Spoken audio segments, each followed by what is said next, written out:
পাপ থেকে বাঁচবো কিভাবে? পাপ থেকে বাঁচার 12টা উপায় আপনাদের সামনে আলোচনা করি, একটু মন দিয়ে শোনেন। 12টা উপায়। পাপ থেকে বাঁচার 1 নাম্বার উপায় আখিরাতের ফিকির তৈরি করা। কিসের তৈরি করা? আখিরাতের ফিকির তৈরি করা। অন্তরে আখিরাতের ফিকির তৈরি করা পাপ থেকে বাঁচার 1 নাম্বার উপায়। আখিরাতের ফিকির কিভাবে তৈরি করবেন? একটু আমার দিকে সবাই তাকান, দেখেন আখিরাতের ফিকির কিছুক্ষণের জন্য তৈরি করি।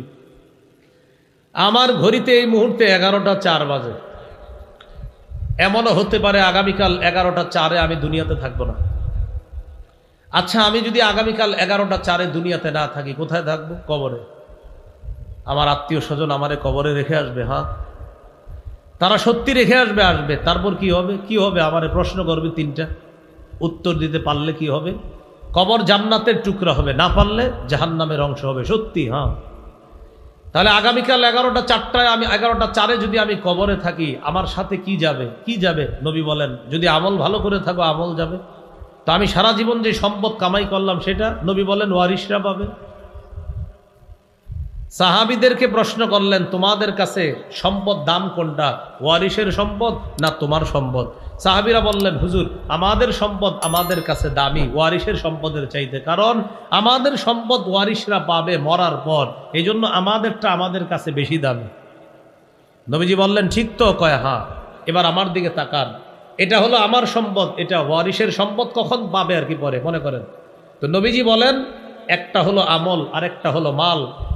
তোমার আমলটা হলো তোমার সম্পদ, তোমার মাল হলো ওয়ারিশের সম্পদ। নবী বলেন, তোমার আমল হলো তোমার সম্পদ, তোমার মাল হলো ওয়ারিশের সম্পদ।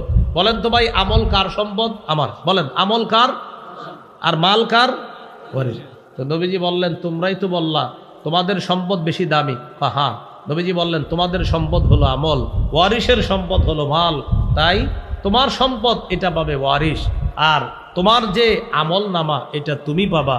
রাসূলুল্লাহ সাল্লাল্লাহু আলাইহি সাল্লাম বলেন, মৃত্যুর পর যখন কবরে যাবা, তোমার আমল তোমার সাথে যাবে আর তোমার মাল তোমার ওয়ারিশরা পাবে। এবার তুমি চিন্তা করো কোনটা বেশি গুরুত্ব দেওয়া দরকার।